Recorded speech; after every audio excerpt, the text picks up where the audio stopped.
우리 친구들 반갑습니다. 여러분의 올바른 독해력 학습을 도와드립니다. 디딤돌 독해력. 자, 우리 친구들과 함께하는 주요 내용 핵심 강의. 오늘 이 시간에는 어떤 내용을 살펴보게 될까요? 자, 제목이 주장과 근거의 타당성을 판단해요인데요. 주장과 근거의 타당성을 판단해야 하는 상황들이 굉장히 많습니다. 자, 목표 달성을 위한 실전 훈련. 이번 시간에 함께 만나볼 글 제목은 스마트폰 필요한가요? 입니다. 질문이 나왔어요. 답을 해야죠. 필요하지. 그래서 갖고 있는데 라고 생각하는 친구들 많을 텐데 필요한가요? 라는 질문이기 때문에 필요하다. 라는 의견도 있을 수 있지만 아니다라는 의견도 있을 것 같습니다. 보통 이런 식의 제목은 뭔가 함께 만나서 의견을 나누는 그런 자리에서 나오는 제목인 것 같은데 자, 궁금합니다. 내용 함께 만나보겠습니다. 자, 지금 보니까요, 사회자가 나왔습니다. 사회자가 나오는 자리는 집단적인 말하기, 토의 아니면 토론인데 함께 살펴보죠. 최근 한 보고서에 따르면 초등학생 10명 중 9명이 스마트폰을 갖고 있다고 합니다. 스마트폰을 사용하는 나이가 점점 어려지고 스마트폰에 의존하는 초등학생이 증가하고 있습니다. 그래서 이 주제로 토론을 시작하겠습니다. 아, 이 말하기는 토론이구나 라는 것을 알 수가 있어요. 그리고 토론의 주제 누가 소개하죠? 그래요. 사회자가 소개를 합니다. 토론 주제에 대한 찬성이나 반대 주장을 먼저 밝히고 그에 대한 근거를 말씀해 주십시오. 이렇게 사회자가 토론의 절차에 따라서 진행을 하죠. 자, 토론 주제를 소개하면서 토론 시작을 알렸어요. 그러면 여기 들어갈 토론 주제가 이제 뭔지 우리가 찾아봐야 하는데 앞뒤 내용을 통해 짐작을 해볼 수가 있거든요. 지금 보면 스마트폰 사용에 대한 얘기인데 여러분 토론의 주제는 구체적이어야 돼요. 그냥 단지 그 스마트폰 사용에 대한 얘기인가 했는데 잘 보니 초등학생들에 대한 내용이 나와 있죠. 그러니까 초등학생의 스마트폰 사용 이런 식으로 좀 한정해서 이야기를 나누는 것 같습니다. 자, 이어지는 내용을 살펴보겠습니다. 자, 호준이가 이제 이야기를 합니다. 과연 찬성편일까 반대편일까 찾아봐야겠죠. 토론은 이렇게 주제에 대해서 찬성과 반대로 의견이 나뉘는 사람들이 경쟁적으로 말하는 말하기예요. 상대를 설득하는 것이 목적이니까요. 근데 설득은 잘 안 됩니다. 그럼 쉽게 설득될 수 있는 내용이다라고 하면 토론까지 할 필요는 없을 수도 있어요. 자, 함께 보죠. 저는 초등학생에게 스마트폰이 필요하다고 생각합니다. 호준이의 의견, 즉 주장이 나왔어요. 그렇죠? 스마트폰은 학습에 도움이 되기 때문입니다. 라고 근거를 말합니다. 그래요. 토론에서 자기 주장을 말할 때는 항상 이렇게 근거를 말해야 됩니다. 그러면 학습에 도움이 된다. 어떤 면에서 학습에 도움이 되는데? 자세한 자료로 설명을 해야죠. 스마트폰에 있는 다양한 기능과 앱을 활용하면 원하는 동영상 강의를 들으며 공부할 수 있대요. 지금 여러분처럼 말이에요. 그렇죠? 그리고 최근 초등학생 5명 중 1명이 비만이라는 연구 결과가 나왔습니다. 건강을 위해 운동을 꾸준히 해야 합니다. 자, 지금 찬성 측의 주장과 근거예요, 여러분. 보통 이제 토론에서 주장을 펼칠 때는 찬성 측이 먼저 시작을 하는데 잘 보니까 만약에 이 토론에서 지금 호준이의 이야기를 듣는 사람이라면 뭐지? 하는 생각을 했겠죠. 어느 부분에서. 맞아요. 이 부분에서. 아니 갑자기 비만 얘기는 왜 나오는 거야? 건강을 위한 운동 얘기는 왜 나오는 거야? 우리는 지금 초등학생의 스마트폰 사용에 대해서 얘기를 하고 있는데.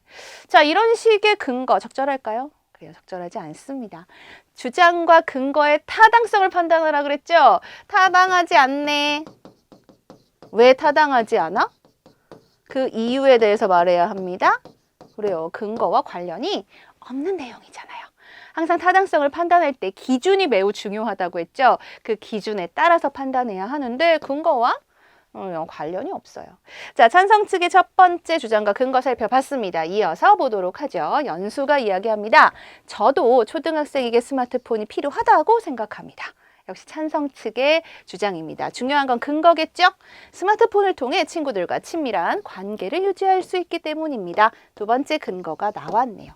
학년이 올라갈수록 학원을 다니느라 친구들과 이야기를 나눌 시간이 부족합니다. 스마트폰에 카카오톡, 페이스북, 누리소통망 활용하면 친구들과 이야기를 주고받으며 친밀하게 소통할 수 있습니다. 뭐 그런 것 같기도 해요. 왜냐하면 이렇게 실제로 그 친구들하고 소통하는 경험이 있는 친구들이라 그러면 충분히 인정할 수 있겠죠. 자, 근데 여러분, 우리 아까 맨 처음에 사회자가 주제를 소개하는데 그 부분에 빈칸이 있었던 거 기억나요? 거기 들어갈 그러면은 주제가 뭐지? 그 주제는요. 항상 찬성 측의 주장에서 찾아볼 수 있어요. 자, 찬성 측의 주장이잖아. 뭐에 대해서 찬성하는 거죠? 토론 주제에 대해서 찬성하는 거예요. 그치? 근데 토론 주제에 대해서 찬성하는 내용이 스마트폰이 필요하다고 생각합니다니까 질문은 뭐였을까요? 초등학생에게 스마트폰이 필요할까요?가 질문이었겠죠. 이렇게 찬성 측의 주장을 잘 살펴보면 그 주장에서 토론의 주제를 찾을 수가 있다는 것. 굉장히 중요한 내용이에요, 여러분. 잘 기억해두면 좋겠습니다. 자, 이어서 보겠습니다. 이번에는 사회자가 진행을 합니다. 찬성 주장 잘 들었습니다. 이번에는 반대 주장을 가진 친구들이 주장을 펼쳐주십시오. 자, 예진이는 반대겠죠? 저는 초등학생에게 스마트폰이 필요하지 않다고 생각합니다. 라고 주장을 말했고요. 역시 그에 대한 근거 나와야 되는데 나오나? 스마트폰에 중독되기가 쉽기 때문입니다. 라고 근거가 나왔어요. 만약 근거 나오지 않는다고 하면 주장은 타당하지? 그렇죠. 않습니다. 때와 장소를 가리지 않고 음악 감상, 동영상 시청, 게임, SNS 그래요. 스마트폰 오래 붙들고 있다 보면 대인관계에 문제가 생기고 일상생활에도 지장을 줄 수 있습니다. 라면서 주장을 펼쳤습니다. 첫 번째 주장과 근거고요. 자, 이어서 준영이. 저도 초등학생에게 스마트폰이 필요하지 않다고 생각합니다. 같은 반대편이죠. 스마트폰은 눈 건강에 해롭기 때문입니다.가 바로 준영이의 근거예요. 스마트폰 화면을 쳐다보는 동안에는 평소보다 눈을 깜빡이는 횟수가 줄어들어 눈이 건조해집니다. 실제로 눈이 건조해졌었던 경험이 있거나 아니면 그런 자료가 있다면 좀 더 보충을 하는 것도 좋을 것 같습니다. 자, 이렇게 우리가 글을 살펴봤어요. 반대 측의 주장과 근거 두 번째 내용까지 봤죠. 사회자가 정리합니다. 지금까지 이것라는 주제로. 정리를 하는 부분에서 다시 한번 주제에 대한 얘기를 합니다. 이 토론의 과정 전체를 살펴보니 초등학생에게 스마트폰이 필요한지에 대해서 지금 토론하고 있다는 것을 알 수 있어요. 그래서 빈칸에 들어갈 토론 주제 잘 나올 수 있겠죠. 이렇게 잘 읽어보면 여러분 답을 다 알 수 있다니까요. 자, 초등학생의 스마트폰 필요성에 대해 여러 관점에서 생각해 볼 수 있는 시간이었습니다. 토론을 마치겠습니다. 사회자가 항상 토론을 시작하고 사회자가 마무리를 하죠. 자, 이 토론이 어떻게 진행되었는지 간단히 구조를 살펴보겠습니다. 토론의 주제는 초등학생에게 스마트폰이 필요한가였고 찬성 측과 반대 측으로 나누어서 각각 주장 펼치기예요. 주장 펼치기에서는 주장과 함께 근거를 제시하는데 어떻게 보면 주장은 그렇게 중요하지 않아요. 토론 주제가 나왔다면 찬성은 당연히 거기에 대해서 찬성하는 주장이고 반대는 당연히 반대하는 주장이겠죠. 이제 어떤 근거를 제시하는지, 과연 이 근거가 타당한지, 제시한 자료는 근거를 잘 뒷받침하고 있는지 이런 것들을 통해서 무엇을? 타당성을 판단해야 된다는 겁니다. 자, 어떤 문제가 나올까 궁금하죠? 함께 보겠습니다. 자, 3번 문제 우리 한번 함께 살펴볼까요? 호준이가 말한 근거가 타당한지 알맞게 판단한 것을 찾아 기호로 쓰세요예요. 자, 호준이가 어떤 얘기했는지 살펴봐야 하는데 호준이는 스마트폰이 학습에 도움이 된다라는 근거를 제시를 했습니다. 거기까지는 참 좋은데 갑자기 비만 얘기를 하면서 운동을 해야 된다라는 얘기를 했어요. 이것이 좀 맞지 않았었던 거죠? 그와 관련한 내용이 나올 거예요.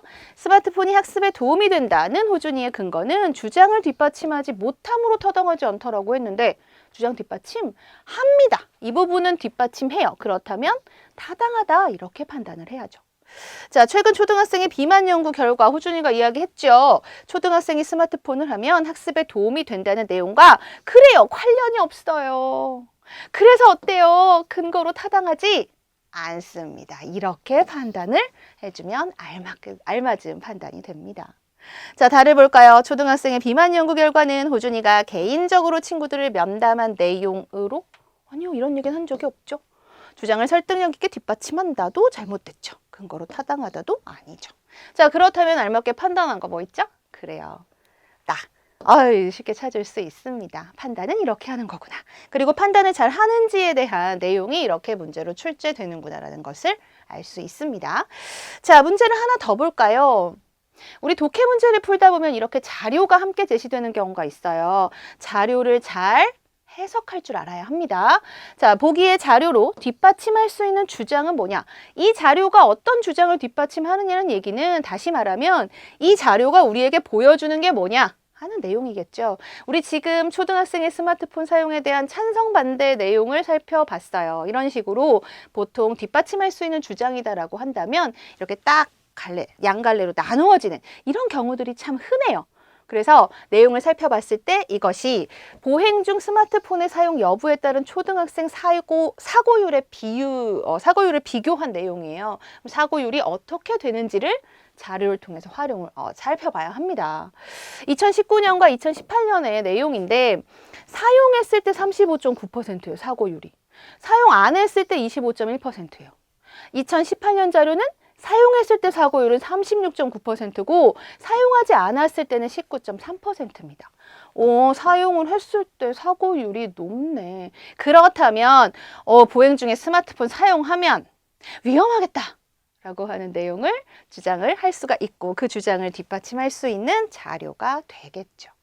자, 초등학생에게 스마트폰은 필요하다, 필요하지 않다. 어때요? 딱 양분되는 내용으로 나오죠. 보통 이런 식으로 나오니까 이 자료가 둘 중에서 무엇을 보여주는지 여러분은 그것을 판단하면 되는 겁니다. 필요하지 않다라는 주장을 뒷받침할 수 있겠죠. 왜냐하면 사고율이 높으니까요. 자, 독해 문제 풀 때 너무 빨리 풀어버리려고 애쓸 필요 전혀 없습니다. 우리에게는 시간이 많이 있어요. 그리고 지금부터 연습을 하다 보면 자연스럽게 속도는 빨라질 겁니다, 여러분. 자료를 해석하는 것이 중요하다라는 것을 알 수 있는 문제였습니다. 자료를 어떤 식으로 해석할 건지, 그 자료의 해석이 문제를 푸는데 어떤 도움이 되는지 친구들이 문제를 보면서 잘 연습해 봤으면 좋겠습니다.